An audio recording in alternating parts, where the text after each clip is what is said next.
Hi, this is Yifat from GPlus Decoded, and today we're talking to Kim and her husband Steve, and we're talking about the love relationship, right? The LoveNet relationship. And Kim and Steve has a very interesting relationship love story that Kim had kind of figured out and developed the entire process behind it. And so I'm going to start with the first question, Kim, is tell me a little bit about yourself, what you're doing, and how you came to do what you're doing right now. Okay, well, yeah, we're from the beginning, I guess. I'm from California, and Steve's from Melbourne, from Australia. So we started out from different countries, and we didn't have a lot in common, did we? Not really. No. Steve was sort of captain of the football team and Mr. Popular at school, and I was really kind of the pretty typical geek bookworm, hid in the library most of the time through school, just avoiding being picked on. So, yeah, I guess it'd make it crazy, like one of those crazy kind of love stories is how does the geek at school end up with the school sort of jock? It's wonderful, actually. It's kind of like more the movies where the chase says, and by the end, there's happily ever after.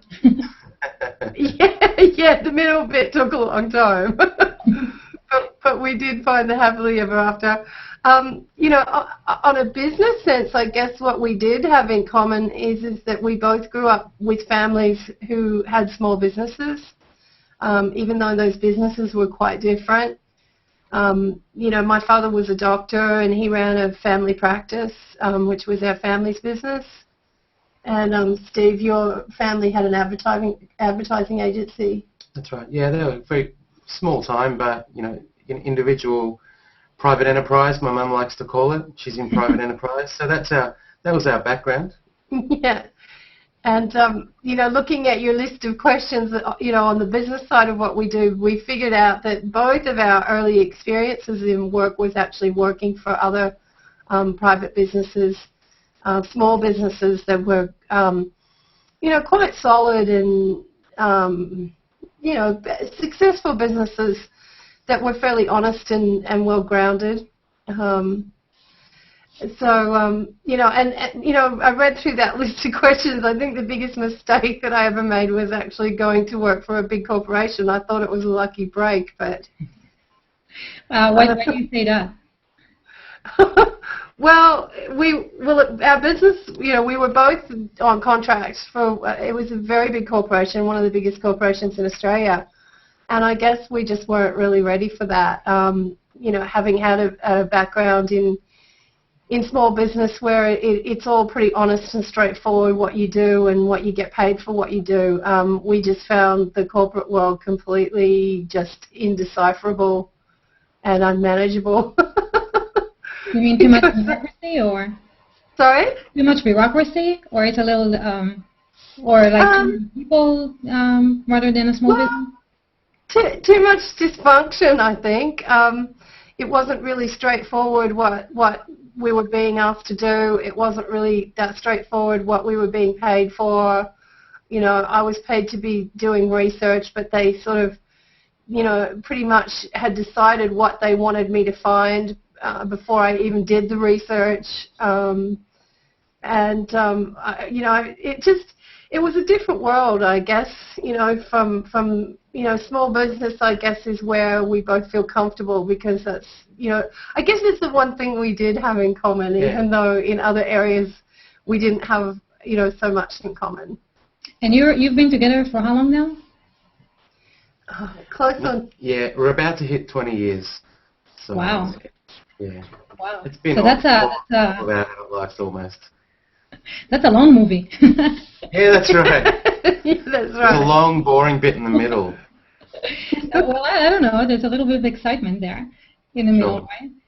Yeah, in the middle when we were trying to kill each other for about 10 years. So how did that happen? I mean, you guys met each other, and then you got together. You're working for different businesses, I'm assuming, right? And then your relationship kind of became more complicated, and from that grew the business that you're currently having. So can you talk about that process? Okay. Well, I was working for the music industry in Melbourne when we met, and Steve, you were actually working as a waiter, weren't you? You were in a theatre restaurant. quite different, I guess. Again, but pretty soon after we got together, I mean, I kind of figured out that maybe a little bit about what I was up against with Steve and all of his friends and all of his family and all of the pressures that we're starting to bear. And so by the time we got married and had kids, I sort of left town. I talked him into leaving town as fast as we could because he was hard enough to deal with on his own, let alone with the whole entourage. And I don't think I really realized how isolated I was going to become from doing that. But on a business-wise, I guess it was kind of good in the long run because we were living right out in this beautiful property in the country and, just poor as anything, but living in paradise. We were actually caretaking this property for an architect, this absolutely gorgeous property. That's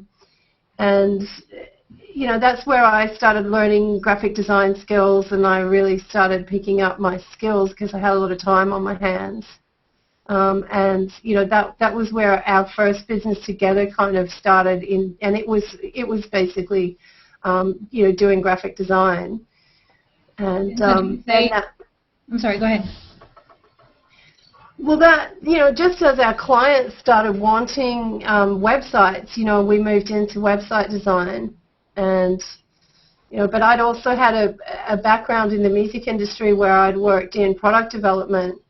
And I was doing a lot of marketing and promotion for other people. And I just got to the point where I just couldn't really do it anymore. And I just had to find something to do of my own to promote. Because I realized I'd been basically promoting other people my entire life. Yeah. We share that feeling. And dealing with their egos and also dealing with my lovely husband's ego. And, so that was when our sort of publishing company now was first born, when we started putting the books that we sell now out. And really, that was a very intentional decision to do something that wasn't ego-based, and that was fairly brave of us, I think, to decide to share kind of the stuff that we had really hidden and I guess being quite ashamed of before, which was, how bad our marriage had really gotten to before it turned around. But basically because we just realized there was so many other people out there that needed the advice that we had to offer. And so your story is actually very interesting because, you said you moved to a different place and you became isolated, but Steve was working, I'm assuming, having his own social life. And was that kind of hurting your relationship, or was there anything else going on there? Yeah, it was quite, it was about that time when the kids were all young and running around, so they're hard to manage. I was working outside the house. Kim was really studying and working on some new skills.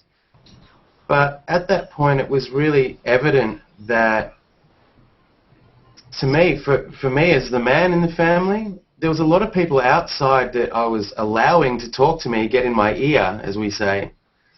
Talk to me about, trying to almost crowbar me out of the relationship. Whether it was my father, my boss, my friends, my neighbours, it's because we were living a little bit of an unorthodox life. Not really. I mean, at that stage, we were trying to get our own business off the ground, which was tough enough as it was.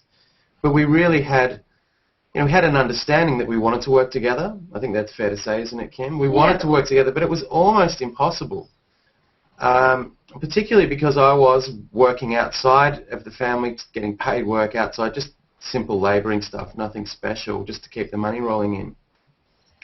But you get to meet people in those industries, in those worlds, where it becomes a very narrow world and a very not a very understanding world when it comes to trying to build a family. Particularly when you're in small businesses where I was working for, where their focus is on making money, and they say, well, if you want to get ahead, you've got to do the 80-hour week. And, that was poisoning my thinking in many ways. I'm just thinking, wow, if Kim could only just look after the kids 85 hours a week, I'll just work and everything will be fine. Right. Right. So it was really at that stage where, after loads of terrible incidents where we were just not getting along at all, eventually parts of the realization were coming towards us, well, we really have to become a team now and really concentrate on pulling this business together. And we're going to have to be brave, because many people in the outside world are not going to be supportive of it because they don't have it. Yeah.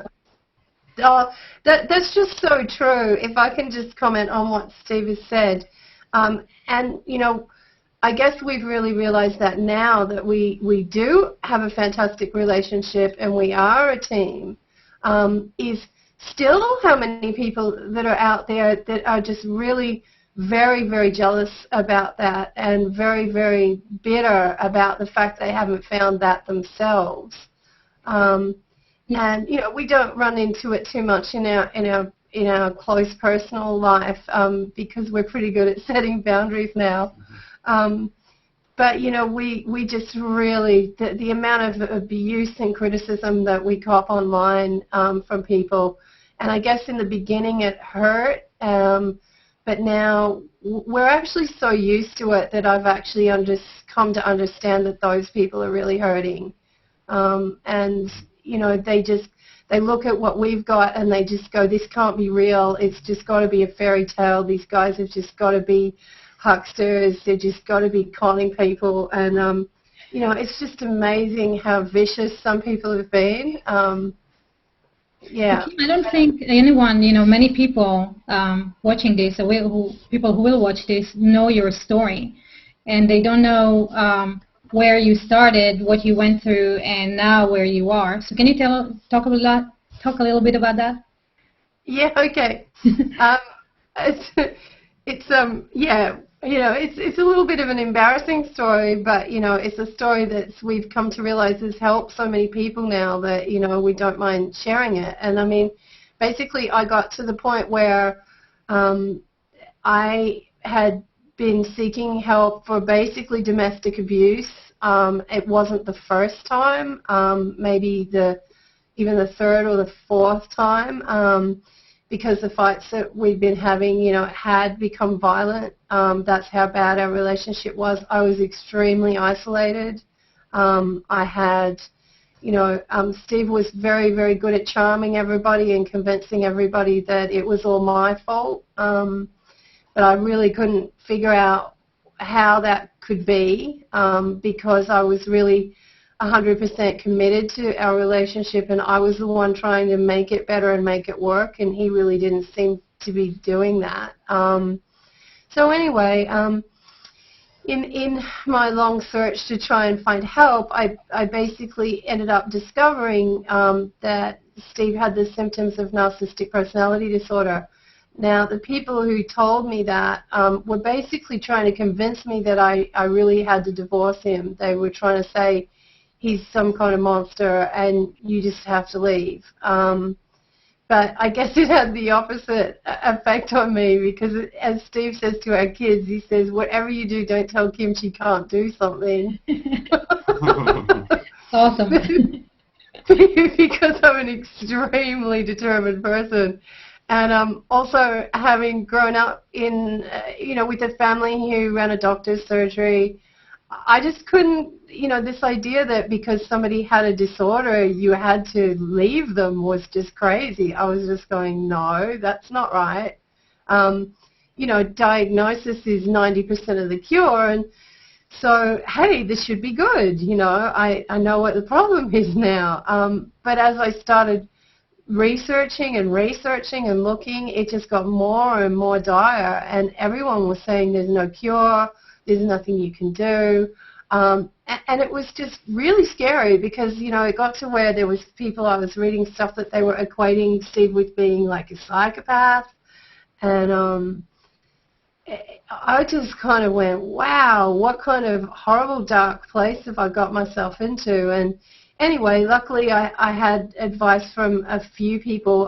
One was a local police officer, and one was a good friend of mine. A few things that just woke me up and made me decide, no, there is something I can do about this. This isn't going to be easy, but I'm not going to let go. And so being the kind of bookworm sort of nerd that I am, I just turned to research, and I just researched. I just read everything I possibly could. I started with child psychology because I thought I really knew that Steve wasn't going to participate in anything, that he really wasn't willing to do that, and so I had to look at it basically from the point of view of maybe child psychology, where the parents are just taking the active role and the other person isn't. And I learned all sorts of stuff, and it was like heaps of trial and error, and there was times where I kind of went, wow, I'm turning into a bigger bully than him.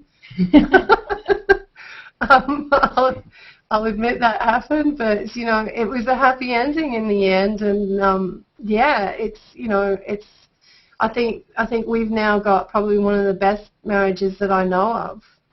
What's really interesting about that story is that when you become a parent, you don't know how to raise your children. I mean, there's all this advice out there, but then it's really trial and error, and you usually go to research and books and ask the expert how do I raise my child? And in your case, you went to the experts and they said, well, you can't really.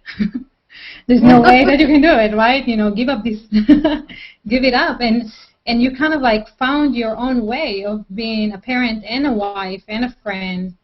And you created your own system that not only works for you, but actually works for other people, which is, in my mind, it's amazing. Oh, well, thank you. I think I was also encouraged by the fact that, as I mentioned a few times, but, I was a bit of a geek at school, and, I had really dealt with being put down and picked on and, most of my life, even by my little sister. That's embarrassing. So, I did kind of realize that as much as everybody was really encouraging me just to blame Steve for everything that was going on, I really did kind of really deep inside me go, no, something in me has to change too. And in the beginning, I didn't know what that was. Now I'm an expert on it. So what did you have to change in yourself in order to actually help Steve change? Well, I really came to realize that I was codependent. I didn't like that word in the beginning at all, and I think we've got a very different estimation of what codependence is than most psychologists. A lot of people think that codependence means that you shouldn't be able to depend on other people, and that's really not true at all. Our relationship now is completely interdependent. We are a team. We're really pretty open about the fact that we couldn't get by without each other. Well-oiled team most days, not always. But codependence is really actually about emotional dependence. And, I really came to realize how much of a baby I really was, that I didn't know how to deal with my negative emotions. I was expecting Steve to help me every time I was sad, every time I was, upset, every time I was depressed. I was expecting that he should help me with that, and obviously that became very draining. I wasn't really much fun to be around because of that. And that was its own form of manipulation too, that also played into what he was doing and allowed him to exploit me in a lot of ways. Because he could just say, oh, look, she's a pain in the ass. No wonder I do this and this and this and this. That's interesting. And Steve, when did you realize that this is what's going on and like Kim's changes? When did they start affecting the way you're behaving?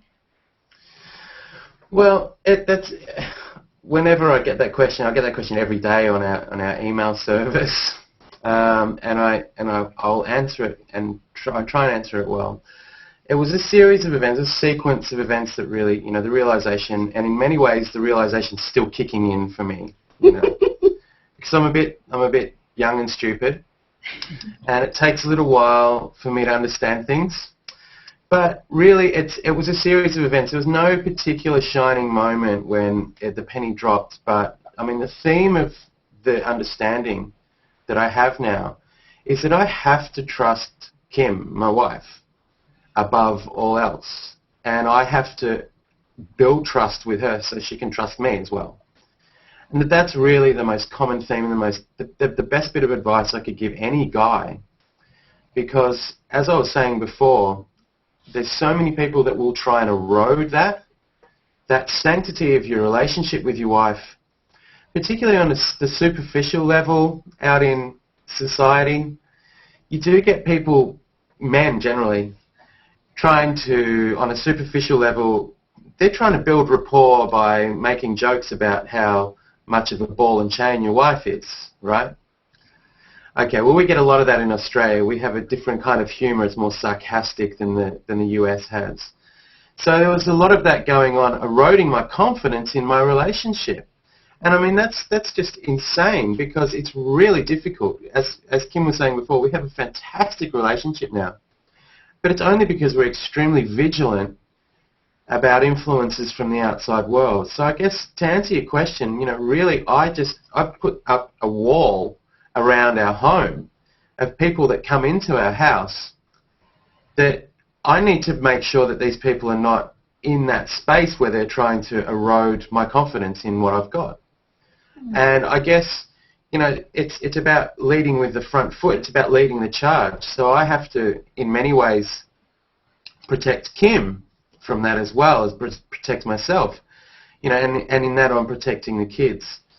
So when things were terrible with us, I really did seek that the oracles of the outside world saying, well, tell me how I'm going to make this better because I have this crap relationship.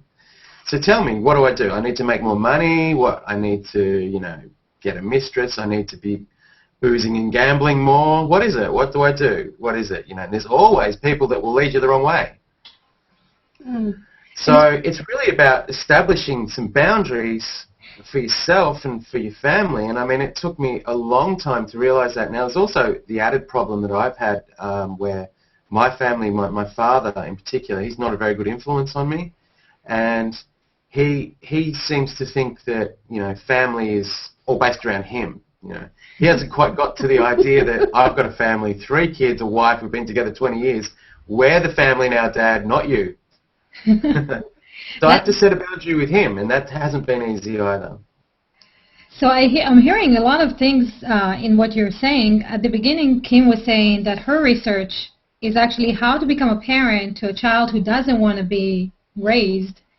And from your point of view, it's kind of like, yeah, I was that child, and I just realized that I need to be raised a little bit.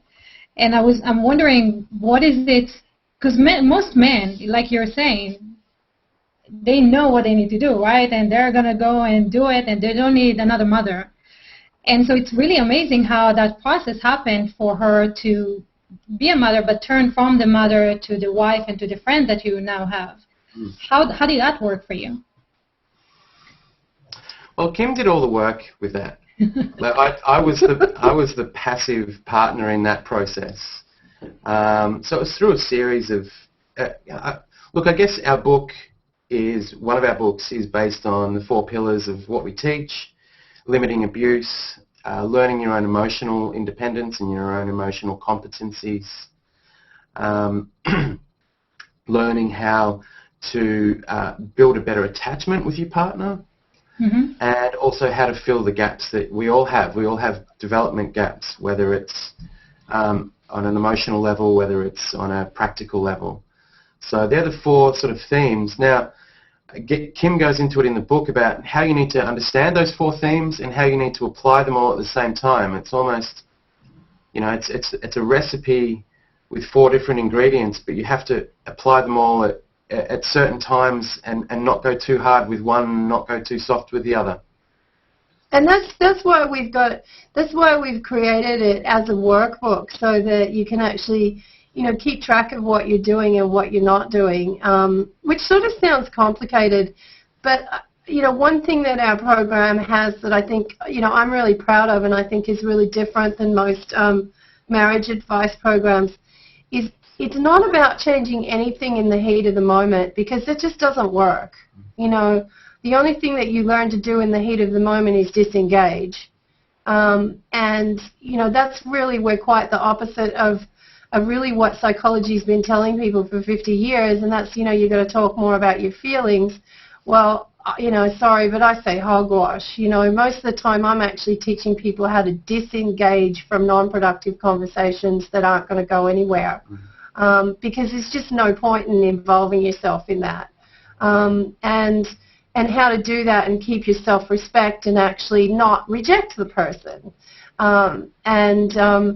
You know, that's a really important skill. And so, but the changes that we recommend are all things that you know, you have to work on outside of the relationship, that you think about beforehand, you plan beforehand, you sometimes even practice beforehand. But it's not that in the moment the partner's analyzing each other or trying to change what they're doing in the moment, because, you know, what I ended up learning is that our amygdala, our emotional brain, it fires so much faster than our frontal cortex, that we're saying and we're doing these things when we're emotional before we even know we're saying and doing them. So you don't get that chance in the moment to change what you're doing. You know, you've actually got to work on that outside of it. So Kim, tell me what a typical day in your life is today. Well, it's pretty early in the morning here, and we're usually getting the kids off to school at this time, but they're actually going to be getting themselves ready out there, which is interesting. I wonder what's going on, but they'll be fine. You know, our kids are all a little bit older now. They're between 11 and 16, so they'll be fine. But people don't know it's 7 a.m. your time right now, so we really appreciate you guys waking up early. That's cool. Yeah, that's okay. The sun's still coming up here. That's why it's a little bit dark. We're a little bit dark. But you know, we work from home in a really pretty small apartment. It's an absolutely beautiful apartment. We've got a roof garden, and we're right next to the beach. We don't even have to cross the road to get to the beach. How good is that? There's not even a road in front of our house. Our house opens straight into a park, and then there's an underpass under the road to the beach. We're also right in the CBD of a tiny, beautiful little city, coastal city. So our position is just amazing. But the apartment is really small, and we've really kind of grown out of it. And I guess the reason we haven't moved is that when we used to be really poor and things were really bad with us, we used to have a lot of Asian students stay with us to help pay the rent. So we're used to living pretty squashed. The Asian guys taught us a lot about how to live together. They're pretty good at living pretty squashed. But it's good because, you know, we all actually like each other now, and, you know, so our life is pretty focused around just work and family. You know, we get up in the morning and from pretty early we're helping people online. You know, people are getting in touch with us sometimes with some really terrible problems. You know, unfortunately at the moment our work is basically kind of casualty ward. As I think anyone in that situation, we want to be moving more into preventative stuff. But at the moment it is, people basically come to us when everybody else has told them that they have to get divorced. That's when they finally hear about us. Sometimes we say, you need to put him in jail, darling. You don't have to get divorced. No, I mean, we're realistic about, that people have to protect themselves. But, I spend way too much time inside on the computer, and, the kids get home from school in the afternoon, and I'm here for them, and we spend a lot of time around the table at night talking to the kids, and I try and get out most days to the gym, but, and I try and get on the sun and get on the roof and get some sun. I succeed about half the time. That's my life. It's very interesting our day because, it's the end of the day in the States, and look, 85% of our traffic and our sales is from the US. So when we wake up, it's just people are awake in the States, so we get onto email and we get onto the phone and we do our work. Then by about lunchtime, everyone's starting to, the US traffic's starting to taper off. And then in the second half of the day, we really just try and plan. We have a regime around cooking healthy food for the kids that we believe in very strongly as much as we can. And so we have that afternoon time for the kids and the evening time for the kids. And, and then, if we have to wait up until midnight to catch our partners and our customers in the States. Sometimes we have to wait up, not too often, but sometimes we do. So it's a nice opportunity for us to, it's a wonderful blend where we get the chance to work in the morning and then maybe, just take the pedal off the throttle in the afternoon. And I don't think we talked about what your company does and what you are doing actually for people. You were talking about preventative. So what is it that you're doing, and where would you like to find the people before they get to the devastating part? Well, our vision, I guess, for the business is that we're trying to work now into doing more live presentations and maybe actually starting to work doing some talks in schools with parents and kids. I guess as you mentioned before, Yifat, is that a lot of people have this problem in their relationship and they don't realize it. I guess a little bit like, some of the autism spectrum disorders that are happening, that people don't discover that they've got the problem until their kids have the problem, and then they actually go, oh, hey, wow, this is me. We're hoping that may be a little bit of a path for people to discover our work, is that when they're dealing with a strong-willed child or a strong-willed teenager in their family, if they can find out about our work through the school system, they may, they'll get a lot of help from what we offer with dealing with their strong-willed child, but, it may also help their marriage too. Because I guess, what we do is a little bit like diet and exercise.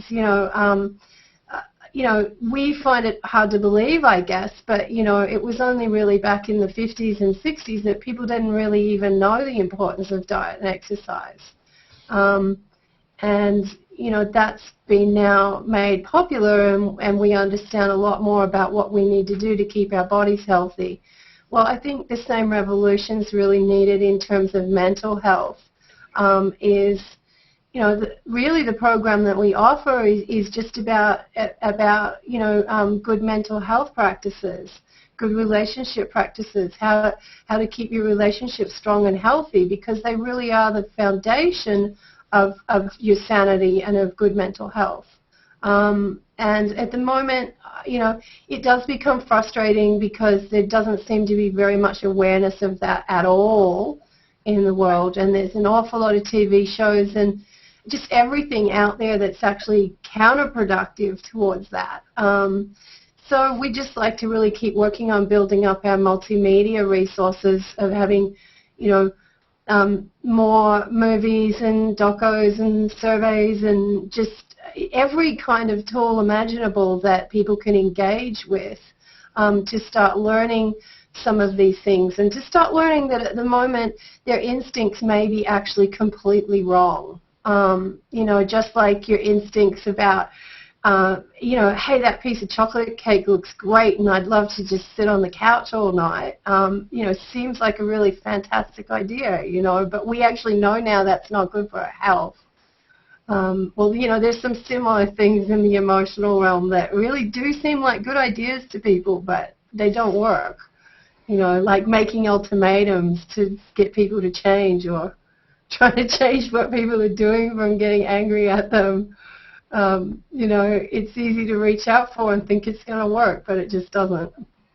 And like you said, maybe, a lot of people are not being raised correctly, or they're not getting what they need as they grow up. And maybe, it's a little girl who learns that if she cries, then she gets whatever she wants from her parents, and then she gets into a relationship. And all she knows is like to emotionally abuse her partner by crying or manipulating. And on the other hand, you might have guys who weren't brought up to be men and protect and be a part of the family. And so they don't know how to interact. So what you were talking about really is identifying the stuff that you were missing in your childhood and learning what it is. And then if you have a good partner like Kim, they can help you figure it out and bridge the gap. But if you don't, then you have basically what you're doing, your information, right? You have surveys and you have reports that help people understand really what's missing and how to get that. Yeah, well, you've got a really good understanding of what we do, because that really is pretty spot on. Because if you didn't have a role model to learn those skills from growing up, you can spend your whole life on a psychiatrist's couch and it isn't going to teach you those skills that you were missing. So our approach is very, very practical, and we do try and offer as many practical resources as we can, like, say, the Gap Finder at the end of the Love Safety Net workbook, which is something that, is pretty comprehensive list of just going through it, do you have this, or do you have these skills, or don't you have these skills? Because there's going to come a point in your life where fudging it is just going to stop working.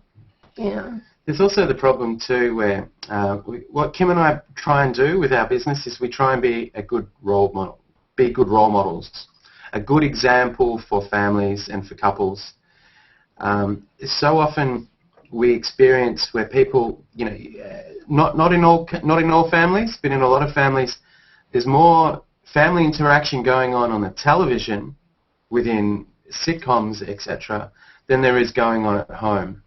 So that's nothing I want to go into too deeply. But I mean, it's really all that television is doing is setting an example. We really are sponges. We're sponges when we're babies, but we're still sponges when we grow. We constantly need to learn from other families, from other couples.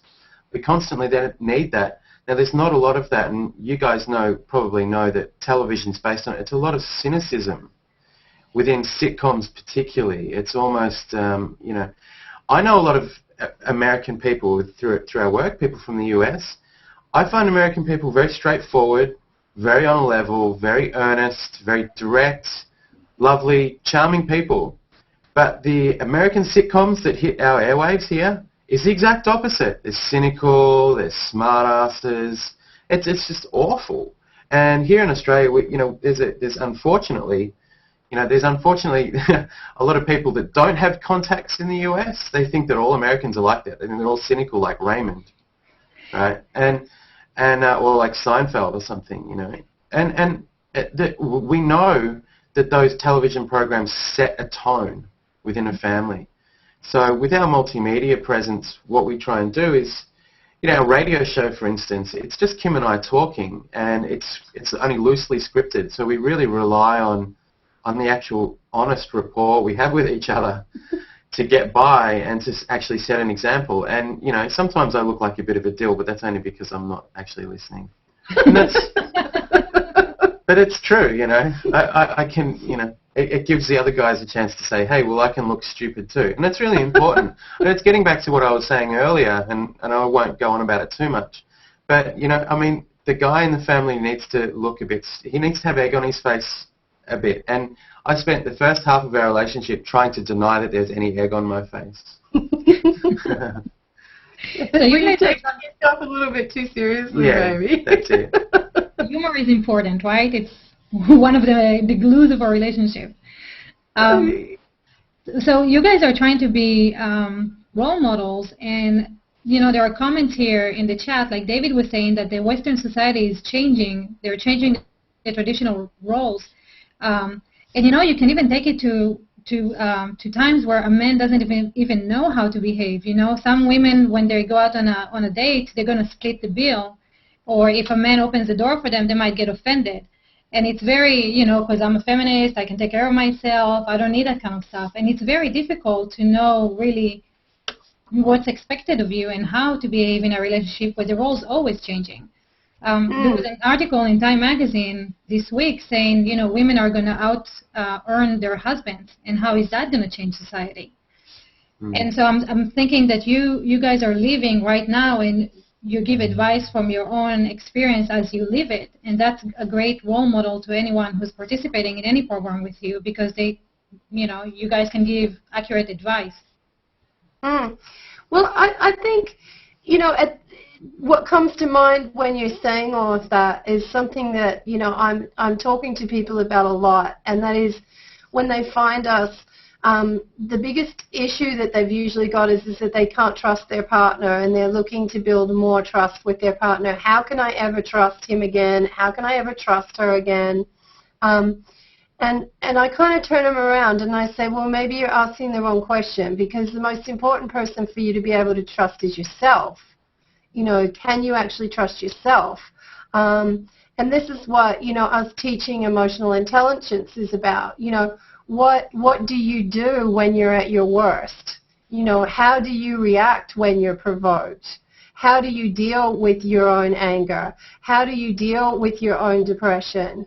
How do you deal with fear? And when people actually have to start looking at that and their own emotional balance, and their own values and their own relationship with themselves, and how much real self-esteem they've got, how much they really know themselves. This trust in yourself, in this relationship with yourself starts building. And, out of everything that I went through, learning what I did to turn our relationship around, that was the real gift that I got, was that I learned in the end it really didn't matter whether I could trust other people. What mattered is that I could trust myself. That if other people around me are going to behave badly, that I can still trust myself to honor my own anger, but also pull myself out of the situation fast enough to not damage my own reputation and my own relationships with other people, and to be able to give myself time to calm down and think about how I'm going to deal with it differently. And I think if people have got that relationship with themselves, that good ability to be able to trust themselves, it makes all those other expectations from the outside world and all that confusion a little bit easier to deal with, because you don't need to be so defensive and reactive then. If you hold the door open for her and it was the wrong thing for you to do, and she takes offense at that, you're not going to get knocked over. You're going to be able to laugh it off, and and also sit back and think, well, maybe is this the person that I want to be spending more time with or not, without letting emotionally getting you in a spin. I was always told to hold the door open for men and women, so just on that topic. So if men get offended when you do that. Yeah, I wonder, maybe. all the old ladies around our part of town just love Steve. He's always holding the door open for everyone. Kim, what is the biggest mistake you've made, and what did you learn from that? In business? In business? Or, yeah. In business, I think, it's back to what we spoke about earlier. It was actually thinking that getting a job working for a big corporation was actually going to be some kind of break, or that was actually going to be good, or that, earning more money was actually what I was about, because I spent about a year working for a big corporation who was paying me way too much. And that was about the worst year of my life. And it was really very, very difficult, because even though I have a lot of people around me now, support people, psychologists, people who work in with people, I discovered it's really, really hard to get sympathy for making too much money. And right from the beginning, I actually had that problem. I was going, these guys are paying me way too much money, and I really don't know what they expect from me, and I feel so vulnerable.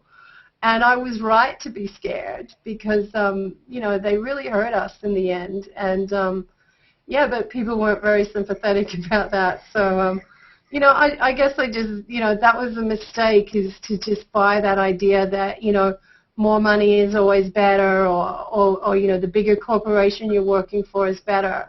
We've actually found that the opposite. We're very, very careful now about who we'll work for.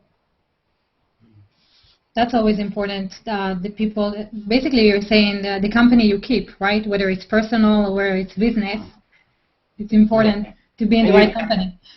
Like I was saying before, Yifat, that was we just protect our family. It's where I start from now. And Kim's always been like that. I wasn't always like that, but Kim was always had a good sense of knowing that she needed to protect the family, and I think now after that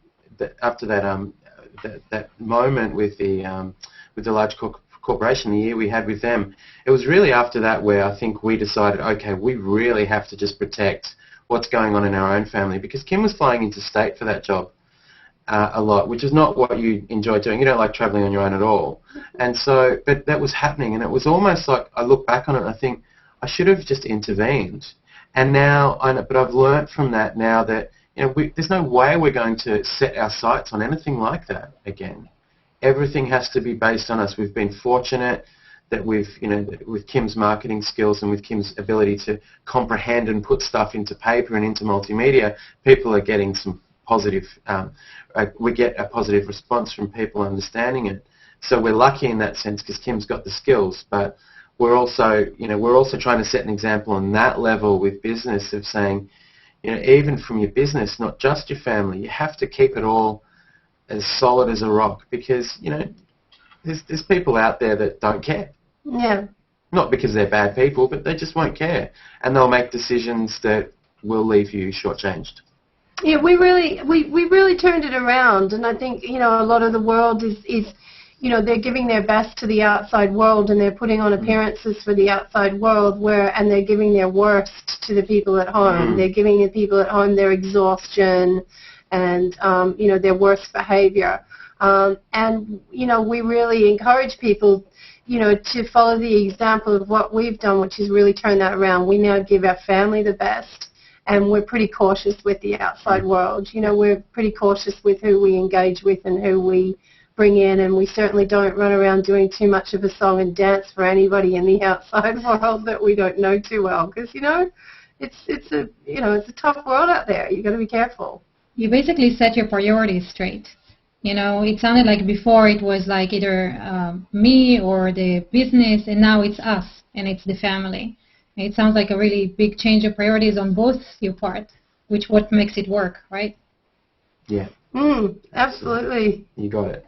So what's the most essential skill a business owner can have today, in your opinion? Both of you are entrepreneurs and you have your own business. What's a skill someone else out there has to have? That's a great question. I love that question, because I think it's actually humility. And, I see all these business coaches and I see all these people saying, oh, you got to act like you're the bestest and the greatest. And I just go, no, that's not what you have to do. Because, I'm not saying that we're like some huge success, but, we are, making a living from home now. I don't have to travel around interstate. I don't have to sell myself to any other, clients who drive me nuts. And really that just came from humility. And I mean, I had a really great teacher, a business mentor some years back, and he really taught me that. He said the dip at the beginning, like the dip in income at the beginning of anybody starting in business, is as deep and as long as the egos of the people involved in the business. Which is basically saying when you come out of ego, you'll start making money. And that was really true for us because, you know, by the time we really got ourselves into a corner when, you know, we got fired from the corporation that our business was working for. We were really overextended. We were really in a bad situation. You know, we had to pull in everything really, really fast. And we didn't have a lot of options left. And that was when we just went, okay, hey, let's just do the hard, humble thing, and let's just get online and just share what we've learned in our marriage, because there's a lot of people out there that probably need help with this too. And that was really tough, because it wasn't like we were saying, hey, look how great we are that we've turned our marriage around, because of course everybody just wants to know about the gory details about when it was bad. And that was really embarrassing, you know. But you know, it also has led us into a business now where we help people, and that's what we do every day, and we get testimonials from people every day. And I can't imagine doing anything different from that now, no matter how much money someone offered me. And no one pays us more than about $50 to $100 at a time. So that's the other great thing. We don't have clients anymore. We have customers, and the customers are people that we're helping, but we're giving them tools to help themselves in many ways. But you know, our income is just in smaller lots. And I think when we were working with the corporation, when we were invoicing them for 5 figures per week sometimes, and it was just stupid. You know, it really wasn't sustainable, and it messed with our egos too. Now we're in this where we're supporting people and the business. So it's kind of where our business and our ego blends a little bit, because we're not charging a lot of money, and so the people that get our stuff are grateful because we're not asking for too much, and we're grateful because we don't feel like we owe anything to anybody. Yeah, there isn't that sort of, you know, obligation or debt or just kind of, you know. And I mean, most people really like what we offer, but, you know, a few people say that it isn't right for them, or the books weren't long enough. You know, I always think that's weird. You know, I think it's actually good that they're short and they just get to the point. Yeah. But, you know, a few people have complained that the books weren't long enough. And, you know, so you just give them their money back. It's just really easy. You just say, sorry, here's your money back. And, you know, you don't get that same entanglement that you do with clients, or when you're asking for, you know, more money than maybe you feel comfortable with. So, yeah, I think that humility, and particularly for businesses working online, you know, I just say to people all the time, I say, just think about the most embarrassing problem that you've solved for yourself. And get online and start helping other people with it, because that's what people get online for, really, is to find answers to problems that they're too embarrassed to talk to anybody else about. And if you've got the humility to do that, you know, you've probably got the start of a business model. That's also very interesting, because it kind of like saying, you know, rather than chasing money and profits online, you actually choose to serve people with, you know, the skills that you have. And I think Zig Ziglar said, yeah, if you want to get what you want, help enough people to get what they want.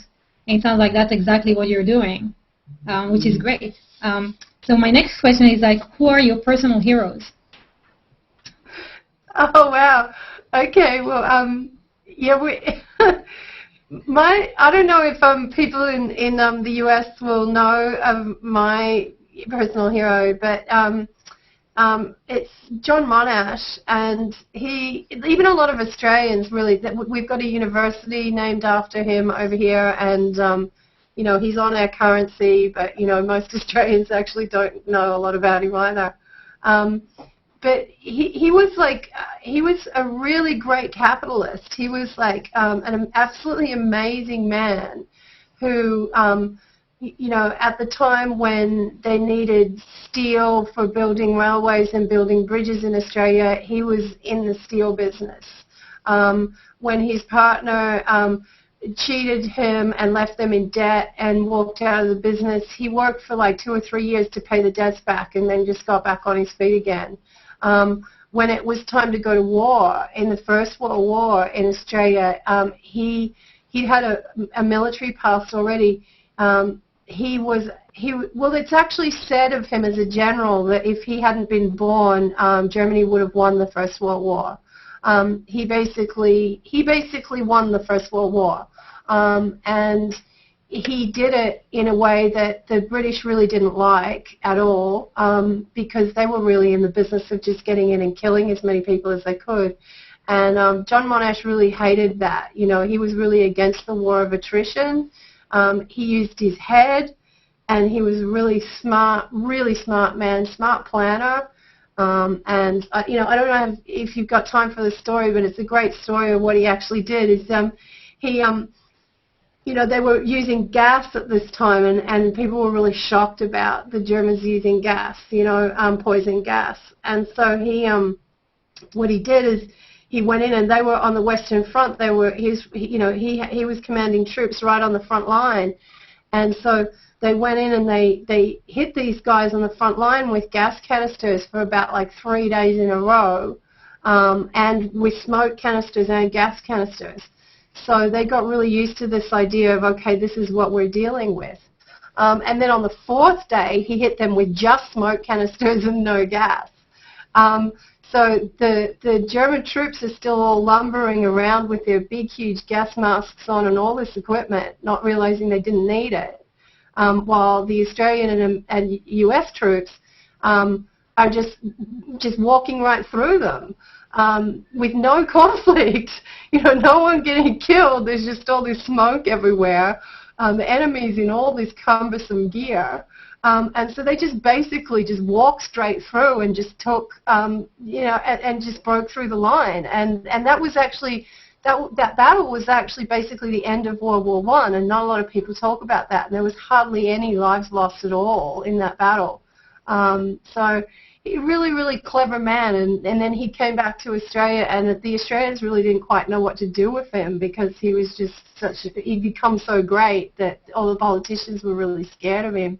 And but then he set up the state electricity service in Victoria, which unfortunately involved him inventing the whole procedure of burning brown coal, which is one of the biggest pollution problems that we've got now. He actually had to use, he turned around and used German scientists just after he'd finished fighting the Germans to do this, by the way, which surprised everybody. Mm-hmm. You know, just on an end note with John Monash, I think if he, you know, he was a true capitalist in the sense where he was actually a planner. He was actually involved in research and development. He didn't work just to make money. He worked because he was actually an innovator. And, you know, I think if he was around now, I think certainly he would be one of the first people to be getting in saying, hey, we need to turn to geothermal and we need to turn to cleaner forms of energy, and we can do it, and let's do it. And, you know, that really is what we've lost about capitalism is that innovation cycle. Right, and the care behind what you're doing rather than the chase for money. Let us finish with the last question, which is how can people learn more of the relationship skills that you're teaching? Do you want to answer that one? Well, I think, like we talked about before, humility is the key. You know, you really have to let go that you've got any great ideas of what's supposed to happen, because, you know, what is supposed to happen usually isn't the right thing. If you are going to access our services, I mean, our books and our online program really, you know, it really tells the story. But what we encourage people to do when they do come and find our products is to just give it some time. And our books are really short. Read them once. Read them a second time. I was told once that when you read a book, you read it for the first time from the author's point of view. The second time you read it from your own point of view. I can't remember who said that, but it was really, really powerful. And when you can do that, you can put it into your own. You need to put our thinking into your situation. So what we do is just present a concept of how things can get better. And if you can give that the time to allow it to sink into what's going on in your world, well, there's going to be success, we think. So we've got two main sites. One is called thelovesafetynet.com, and that's just basically generally for anybody who's just looking for better advice about love. They might be single, they might be, if you still feel like you're still searching for true love. But then our other, so that's thelovesafetynet.com, and then we have another site which is called Narcissism Cured, and that's really for people who are already in a relationship that's become troubled or abusive, and but they are wanting to still hang in there and sort that relationship out and maybe figure out why they're fighting and why that's going on. Because that's a really valuable thing to do. We learn about relationships best in relationship. It's pretty easy to think we've got it all figured out when we're single and when we're on our own. That's it. And that is true. It's always like the grass is greener on the other side. So when you're single, you want to be in a relationship. When you're in a relationship, you're like, what am I doing here? That's it. Actually your books and the material you have guides and step-by-step things that people can do, and they're very short, they're very to the point. And you also have a survey on your website that helps people understand where they are. Yeah, that's on the lovesafetynet.com. Yeah. People can find it also on your Google Plus profile. So if anyone is looking for that information, just go to Kim's profile, and her about page, you have all the information that you need. So that's and please, if you like it, pass it on, because the only thing in this business that's tough for us is Google just takes everything in advertising. We did something really brave about 3 weeks ago. We shut our Google advertising off, and wow, we're still in business. Which is a testament to that our stuff works, because all of our business now comes through word of mouth, all of it. That's so we rely on that. If you like what we do, please let people know. Don't be too embarrassed. And I'm going to actually encourage you, Kim and Steve, to be more active on Google Plus so people can find you better. Okay. Sounds like a good challenge. We need that. Yeah, that's good. So I'm going to thank you so much for sharing your story with us and everything that you do. It is very brave to be on air and have everybody see into your relationship. So thank you. And thank you guys for joining. Thank you. Thank you. And unless we have questions here from David or Brock or Stuart, I think we're going to close the interview. Yeah, I'd pop a couple of questions if I could. Mm-hmm. I was just wondering how you view de-escalation, how that works in conflict resolution in couples, and then how important is creating, from your point of view, a protocol for handling conflict or the differences between people? Do you focus on something like that? Yes, certainly. That's just a huge part of what we do. And I can't give you the URL offhand, but if you search online for Kim and Steve Cooper, or if you search for the Love Safety Net or Narcissism Cured, 12 Steps to End the Fights, if you search for our 12 Steps to End the Fights, you'll find that stand-up parenting in the States is now actually using those 12 steps. We have the Salvation Army, some of the Salvation Army officers in Australia who hand out that material, and that really is very much about de-escalation and about what not to do in a conflict, and just how to bring things back down to earth again, because people get hurt and when they're angry, and sometimes they're doing stuff to really try and get the result that they want, but often that's counterproductive. That's a free PDF, by the way, 12 Steps to End the Fights. That's a free PDF that anyone can access at any time. It's I think like what you were saying is preventive is better, right? Oh, absolutely. And we can't deal with this stuff in the moment because, our little amygdala brain, it's only like the size of an almond, but it is so lightning fast. In the moment, the best you can do is to just say, okay, I need to pull myself out of this now. I need to calm down. I need to take time out. But that's why you have to actually work on this stuff when you're not emotional. You do have the benefit of, because, our amygdala is also really, it's a habitual thing. You get into these situations, you get into these conflicts over and over in the same situations, over the same things, and it just takes that wisdom of saying, no, I have to wait until I'm really completely calmed down and my amygdala is not firing, and I can use my upper cortex to say, how am I going to handle this different next time? And plan and practice and plan and practice. And I mean, that's not just with your partner, that's also with dealing with your in-laws. That's true. And kids and friends and coworkers and everything else out there, right? Yeah. You can't just keep walking back into the same situation over and over again and expecting something different to happen by magic in the moment, because it won't. Your amygdala will fire and you'll do exactly the same thing that you did last time. That's true. Well, thank you so much for the great advice. I hope more people will come and use your tools, and that you're going to be more active on Google+. If anyone has questions, they can come to your profile and post them.